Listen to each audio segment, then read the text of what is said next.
Oh, a new Christmas film with The Rock.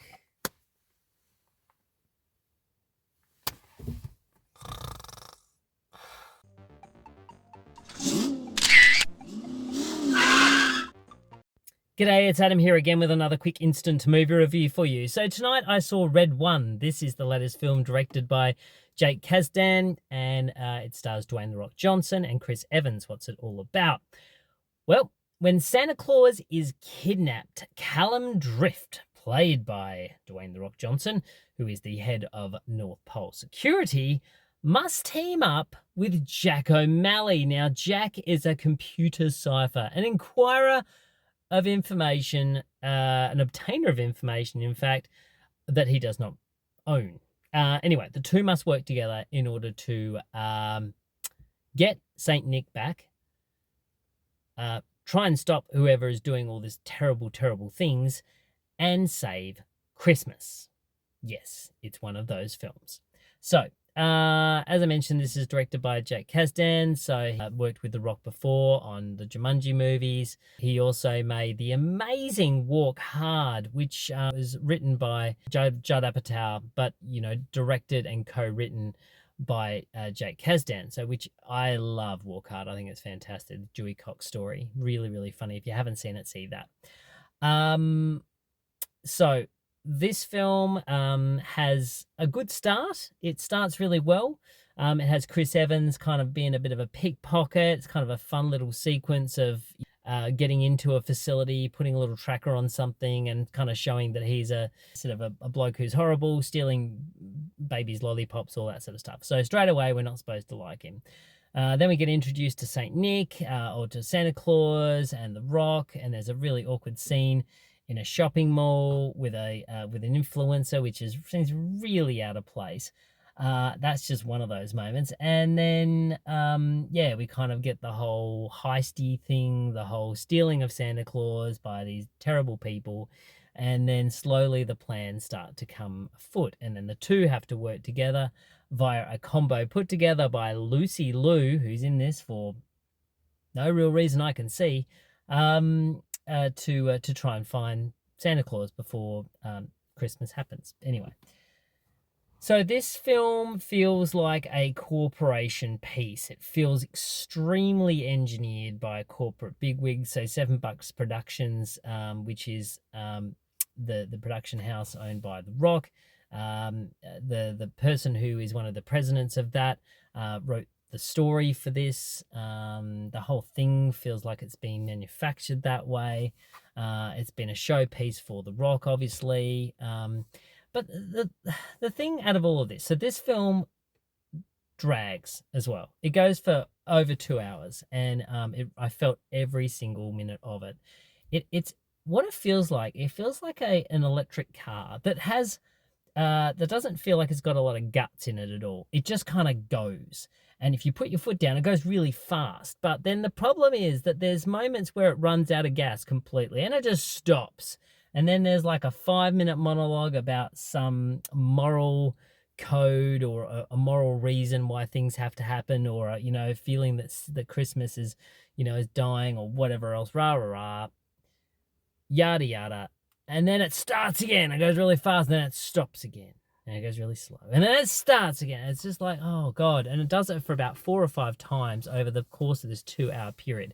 Now, as a moviegoer and a person who watches a lot of films, you kind of go, okay, well, I guess they're trying to introduce a little bit of pathos, a little bit of, an emotional payoff at the end. But you've also got to think about who this film is designed for and who it's made for.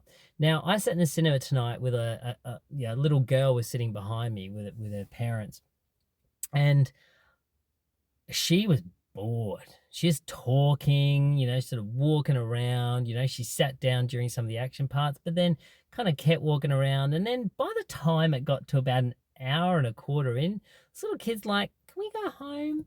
So straight away, that's a bit of a bad sign when a little kid wants to go, "Can we go home?"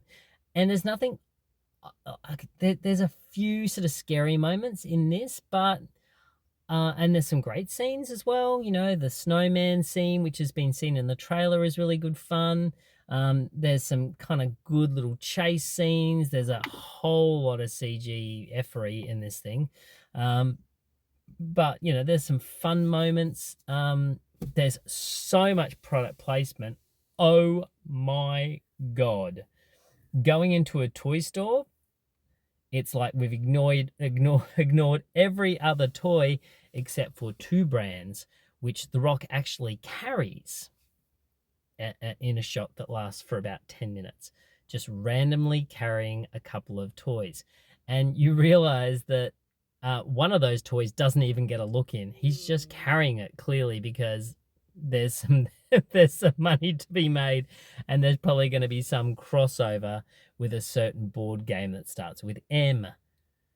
You can put the rest of it together. It's not Mousetrap. So yeah. So there you go. So and the other big problem with this is, as I mentioned, who is this film designed for? Now, there is about 5 big sweary words in this film. It comes very close to using the F-bomb, but actually cuts out just before Chris Evans drops it. But there's 5 or 6 other big and like really obviously signposted swear words. But the problem is they're swear words that no one really ever uses. So they kind of just feel insulting, but then and they feel bad enough that you might want to put earmuffs on your kids' ears, but they also seem really out of place. So I'm not even sure really why they're there, whether or not they're trying to add some edge to a film starring The Rock, which is about him saving Santa Claus. I don't think the audience that is going to be going to Fast and Furious is going to be coming to Red One and expecting the same sort of film. You know, and in saying that, then there's also those people that are going to come to this thinking, oh, Chris Evans, maybe it's a Captain America thing. No, because it's got sweary bits and it's more silly than that. So I'm just trying to work out who this film is actually for. It's got me completely confused. It's not really a comedy, and it's kind of an action film, a kind of an action adventure film, I suppose, but it feels so manufactured, and it's got these, I don't know, call me whatever, but it just has these really odd placed swear words, which I'm just like, if I was taking my young kid, and this looks like it should be a young kid movie, along to this, I'd be like, oh, there's a few swear words in it. And now, now little Johnny's saying the S-bomb all over the house. Come on. Anyway, so, yeah, it's too long.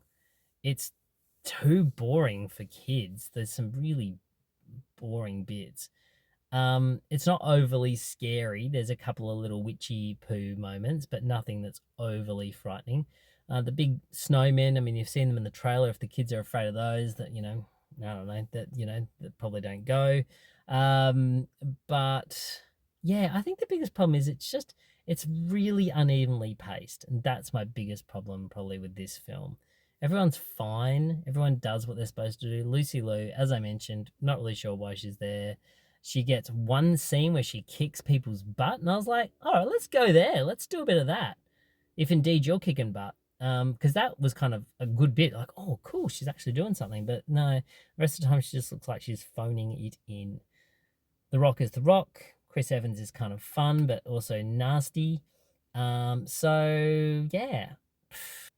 So I'd probably say Red One is a 5 out of 10. It's pretty bad. My biggest fear is this is going to be playing, in a house that people are going to have to sit down and watch it at Christmas time, and that's bad.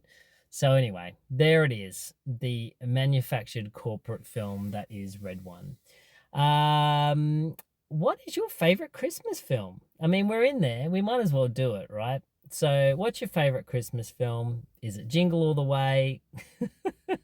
Is it The Holiday? What other bad ones can I mention? Is it, I don't know.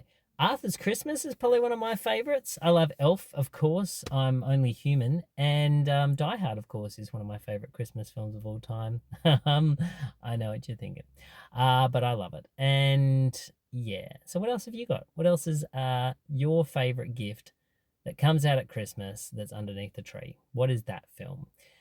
Comment below, let me know. I'd love to hear your thoughts. And I look forward to seeing you all next time here in my car when it's not so bloomin' hot. It's hot. And it's not just me. Good night.